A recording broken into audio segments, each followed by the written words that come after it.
Hello, everybody, and welcome back to the Reps podcast. It is called Reps because it stands for Repurposing Yourself After Sports. I am the host today, Charlie Kale. I am a former Division I soccer player as well as a professional soccer player. The purpose of this podcast is to help others, including myself, transition from sports into the real world or just the termination of sports. And I want to talk about the mental aspect as it's not talked about a lot when you're done and retired from sports. It's a big concern when you're in sports and in college and maybe in high school, but when you're done, it's not talked about as much. So the purpose of this podcast is to just help others through the transition and with life after sports. To start off, I'm so thankful for everyone that's listening and tuning in today. It just helps me, honestly, with my transition, and it hopefully helps others. So if you are available, I would love if you're able to leave a review on the podcast and also follow us on all social media where we keep up to date with what we're posting about and what we're talking about. And yeah, so to start off today, we have a very special guest. She is a former Division I gymnast. She has ran around 40 marathons, a few triathlons, and is also an Ironman finalist. And most importantly, she is my mom. So please give a warm welcome to my mom, Wendy Wexler. Hello, I'm Wendy Wexler. I'm a currently practicing pediatrician in Toledo, Ohio for 27 years. Amazing. Can you please give us, just to start off, a little background, even though I just said, about where you did gymnastics and the other sports you were involved in? When I was in my youth, it was a different world. You could do more than one sport at a time, and you really didn't need to travel halfway around the country at the age of 10. So I competed in gymnastics, softball, swim and dive were the main sports, and I did most of them all the way through high school. And then in end of high school, I concentrated more on gymnastics my senior year and got recruited to go compete on all four events at the University of Wisconsin and obtain my bachelor's in psychology and zoology so that I could pursue a career in medicine. That is so amazing. I think this is where I get all my athletic ability from. Sorry, Dad, if you're listening. But so you had such an amazing career when you were doing gymnastics, and from what I've heard from you, can you tell us just a little bit about the mental side of being a gymnast, at least when you were in it, and like how you think it has affected you to today? As everyone knows, gymnastics is an individual sport. The coaches push you pretty hard, but you probably push yourself even more.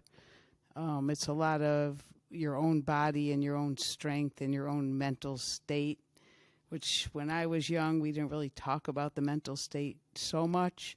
And also the years I was in gymnastics, it was still a body image of being tiny. So there was definitely a lot of eating disorders, which led to other medical conditions. If you want me to touch on those, I will, such as anorexia, bone loss, bulimia. Those would be the main ones. Yeah, so the whole point of me today bringing on my mom is because she is a pediatrician and has studied medical stuff. I thought she could enlighten us on some reasons, like mentally and like science-wise, scientifically why we are the way you are when you finish sports, and like why you could be affected in certain ways and why you might have more of a difficult transition out of your sport. So you did just say that you maybe experience anorexia when you were playing. Can you maybe talk about how that can affect like athletes when they're done, and if you think that has affected you at all when you've like finished your sport? It'll definitely affect you in whatever sport you're in, but especially gymnastics, cross country, ballet, the ones where you try to keep yourself thin. So if you're not going to eat a lot, and you can exercise normal, but if you start eating more, then you're probably going to start exercising like crazy because you're always worrying about your body image, and it could possibly carry through to your whole lifetime. Do you think that's something that has affected you personally? It definitely affects me personally, which is probably the reason I don't sit still now, but I don't always eat healthy.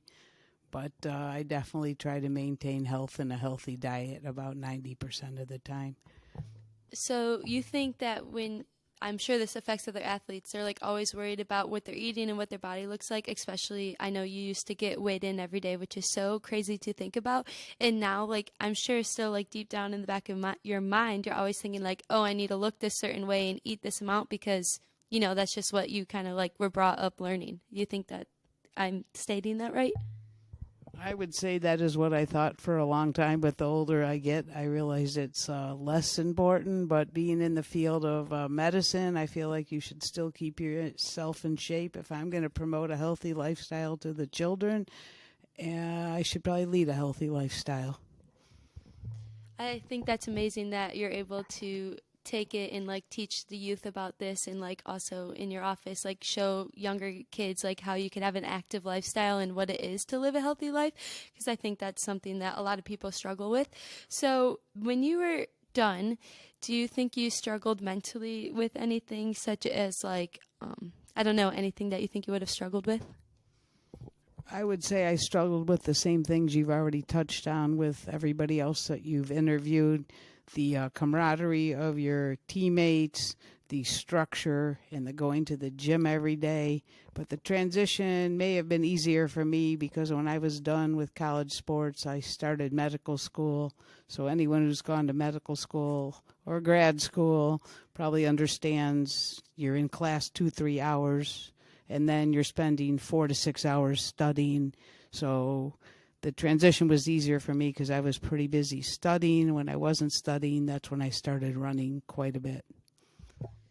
Okay, so you just mentioned that you started running quite a bit, and I mentioned in the introduction that you then went to do like triathlons and Ironman and also a lot of runs and races. Do you think that is because when you are playing a sport, you get all these dopamine and endorphins, and you're like really on this high when you're playing and you're surrounded by all your teammates, and then when you're done, you don't really know how to get that dopamine and those endorphins, so you find it through other like runs and races? Do you think that's what has helped you?